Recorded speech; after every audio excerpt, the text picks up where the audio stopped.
Alright, so today I'm going to be finally drilling and tapping the oil pan.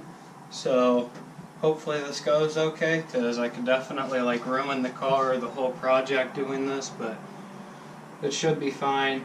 I got to drill it out twice since it is a twin turbo setup, and then I have like these brass fittings, clearly not the bottom because these are for the turbo. These will both be mounted to the bottom of the turbo, and then the oil hose will drain, and then I'll have one of these in the pan on this side to drain this turbo, and I'll have another one in that side of the pan to drain that turbo. And I was kind of looking down there, and it looks like I might have to kind of go like at the front of the pan, which I heard you were supposed to like go into the side of the pan, but I don't know, I can't really get to the side of the pan, so I'm just gonna have to drill it where I can. And I have this grease because I heard people saying like you want to grease up the tap and like the fluid of the drill, or like these indents and grooves in the drill, so then when it like cuts the chips, then it catches them in here.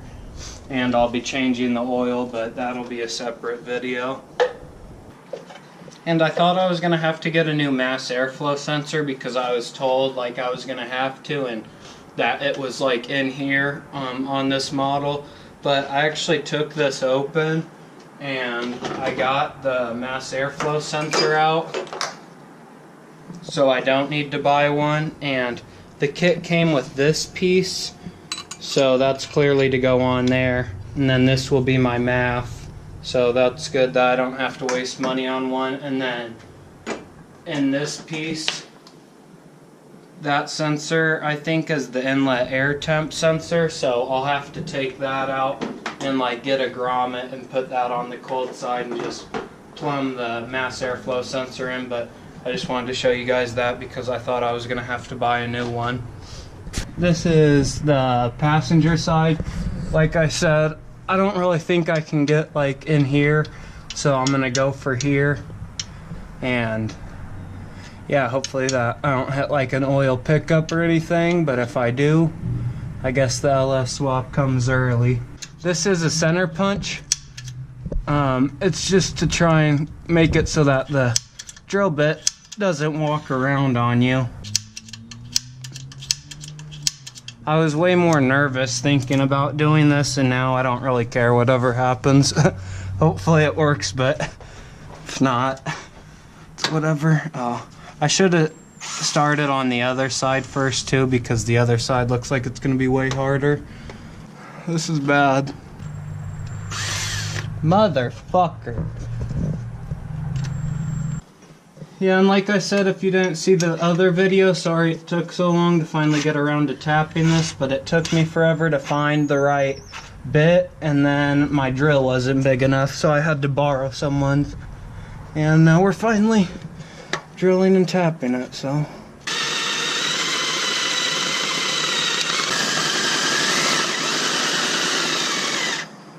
We're through, boys. Look at the bit.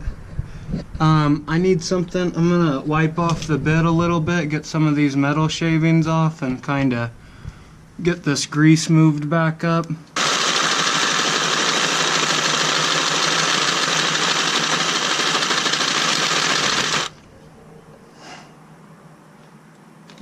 Wipe the bit off one more time just cause since I'm through now, it's all right there.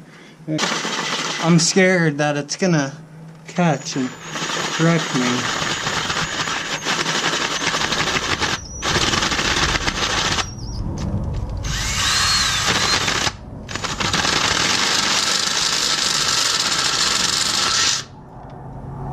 Holy shit, boys, there's a hole in my oil pan. Now time to see if I fucked up or not. I think that spot might be alright. That's pretty amazing. There's a hole in my oil pan. Alright, well, that only took forever and a half, so I guess now we drill the other side and then tap it. Alright, so as you can see, we're going through. I don't think this is the best spot, but it's kind of the only spot. I would have had better access if I took the oil filter off, but then I would have clearly had to have drained the oil, and I want to drain the oil after I drill it so I can hopefully get all the shavings out.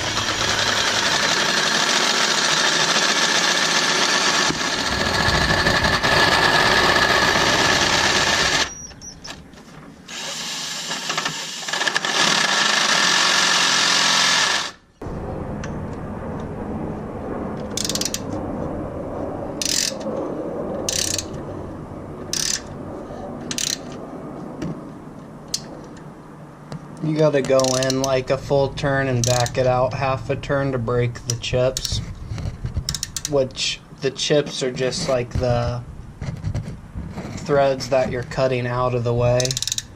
And I also greased this up. I tried to buy a handle for this tap, but this is a 1/2 inch NPT tap, so I couldn't find a handle for it. So I just found a socket, and it fits over this square end really good.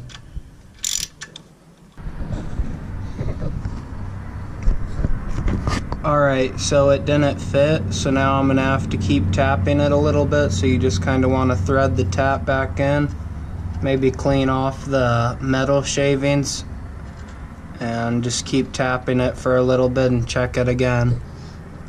Alright, and as you can see now, I have a fitting in right there. I got some thread sealant or like plumber's tape or Teflon tape on it. So I just tighten this down some and then tap the other side, and then we're done with that part. And then maybe in the next few days I can get the oil feeds, and then I can pretty much turn it on and hear them spool, and then just kind of figure out all the other little things. But I'm gonna just tighten this up real quick and then get started on the other side. Alright, see, now you can barely see that thread sealant because that's how far it's in. It'll just kind of get tighter. You just need to snug it up. If it leaks, I'll have to take it out and add more thread sealant, but that's it. It's a 1/2 inch on both sides, so I'll need a 1/2 inch inner diameter hose, and that right there will drain that turbo up there, and then the other one will go right there and drain that turbo up there. Sorry about all the upside down shots.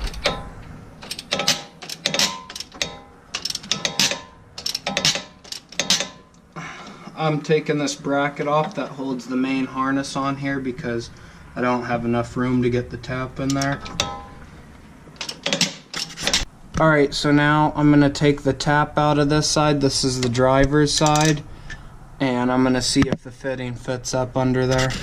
So as you can see, well, maybe you can see it's threading in. So I'm going to get this tightened down to wherever it tightens up, and then I'll see you guys up top. On the flip side. Alright, so that wasn't as bad as I thought that it was going to be. It was actually pretty easy. I'm not going to put those fittings on yet, and because I don't have the hose to run from the turbos to the pan anyways. Soon, hopefully, I can get the oil lines to the turbos hooked up, so then I can start it and hear the turbos and whatever. And then after that, I can start working on getting the cold side piping and the intercooler piping or whatever hooked up, and then get wastegate dump tubes figured out, and that's all that's really left. I want to run an FMU on it, and if I have to get a bigger pump, I want to get a bigger pump that I can also use with my LS swap, because as most of you guys know, I got like a few new subscribers the other day, so some of you guys don't know, but I'm just doing this just kind of for fun. Like, I know it's going to blow up. I just hope I can get like a month or two of fun out of it, and then after it blows up, I'm going to have a serious build, and I'm going to put 6 liter in here hopefully. It's called an LQ4, and hopefully spray it with some nitrous, I'm thinking, but we'll see what happens. So that's the plan for after this, but I do want to run an FMU at least, so that hopefully it gets enough fuel-ish, but I don't know, we'll see. But if you guys enjoyed, definitely drop a like, leave a comment, and I'll see you next time.